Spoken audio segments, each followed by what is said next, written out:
Hello दोस्तों, आप लोग का स्वागत है हमारे चैनल DXB इलेक्ट्रिकल लर्निंग में। आज का ये video one way switch regulator of fan के बारे में बताने वाला हूँ और two way switch regulator of fan के बारे में बताने वाला हूँ। ठीक है, ये दोनों कनेक्शन इसी वीडियो में आप लोग को बताने वाला हूँ, तो हमारे वीडियो को एंड तक देखते रहिएगा। अगर वीडियो अच्छा लगेगा तो वीडियो को लाइक करिएगा, चैनल को सब्सक्राइब नहीं किए हैं तो चैनल को सब्सक्राइब करिएगा। तो सबसे पहले हमको क्या करना है, इसको वायरिंग करने के लिए सबसे पहले हमें एक फेस वायर को लेना है और वन वे स्विच का जो इनकमिंग जो टर्मिनल होता है उसमें लाके कनेक्ट कर देना है कुछ इस तरह से। ठीक है ना।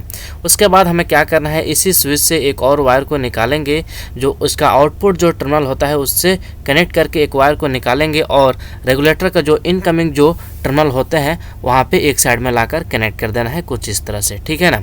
उसके बाद अब हमें क्या करना है, इसी रेगुलेटर से एक और वायर को निकालेंगे, जो इसका आउटपुट टर्मिनल होता है, इसे एक वायर को निकाल कर और जो फैन का जो इनकमिंग टर्मिनल है जिसमें फेस वायर कनेक्ट होगा उसमें हमें कुछ इस तरह से ले जाकर कनेक्ट कर देना है। ठीक है ना। अब उसके बाद आता है न्यूट्रल के बारे। हम न्यूट्रल भी कुछ इस तरह से उठाएंगे और न्यूट्रल को ले जाकर यहाँ पे जो फैन का जो कनेक्शन जहाँ पे होता है वहाँ पे हमें कुछ इस तरह से हमें ले जाकर कनेक्ट कर देना है। अब उसके बाद हमें अगर ये स्विच है, अगर हम स्विच को ऑन करते हैं तो सबसे पहले यहाँ से पावर सप्लाई इस रेगुलेटर में आएगा और रेगुलेटर से होता हुआ इस फैन में जाएगा। ठीक है ना। अगर हम फैन को स्पीड को कम और बेस करना चाहते हैं तो यहाँ पे रेगुलेटर को दाएं और बाएं की तरफ ऐंठ कर कम और ज़्यादा कर सकते हैं। ठीक है। अब उसके बाद यहाँ पर आता है टू वे स्विच के बारे में। ठीक है, टू वे स्विच का मतलब ये होता है हम किसी भी बल्ब या फैन को हम दो जगह से कंट्रोल कर सकते हैं। वन वे स्विच जो था उसमें दो ही टर्मिनल होता है और टू वे स्विच में तीन टर्मिनल होता है, जैसे कि आप यहाँ पे देख रहे हैं। ठीक है ना। तो इसका कनेक्शन करने के लिए हमें क्या करना पड़ता है, इसका कनेक्शन करने के लिए सेम वैसे ही कुछ प्रोसीजर है। तो सबसे पहले हमें क्या करना है, एक फेस वायर को लाना है और टू वे स्विच का जो सेंटर वाला जो टर्मिनल है यानी कॉमन टर्मिनल है उसमें हमें ले जाकर कनेक्ट कर देना है। ठीक है ना।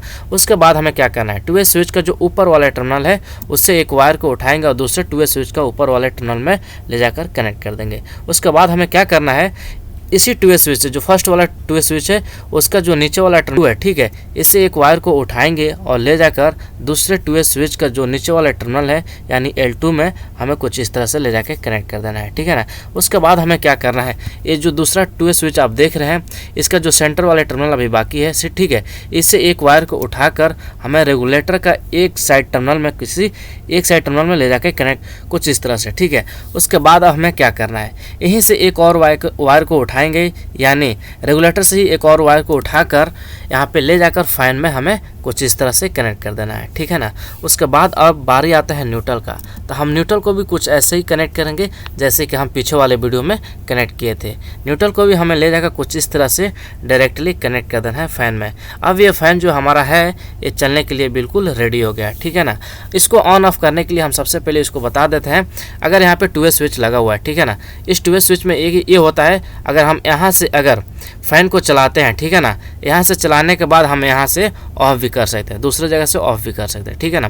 अगर फ़ैन चल रहा है उस सिचुएशन में अगर फ़ैन का हमारा स्पीड जो होता है उसको कम करना है और ज़्यादा करना है तो उसके लिए यहाँ पे रेगुलेटर लगा हुआ है। ठीक है ना। यहाँ से फ़ैन का स्पीड का जो कंट्रोल होता है हम यहाँ से कर सकते हैं। ठीक है।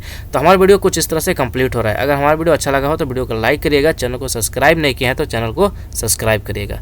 चलिए हम वीडियो को एंड करते हैं।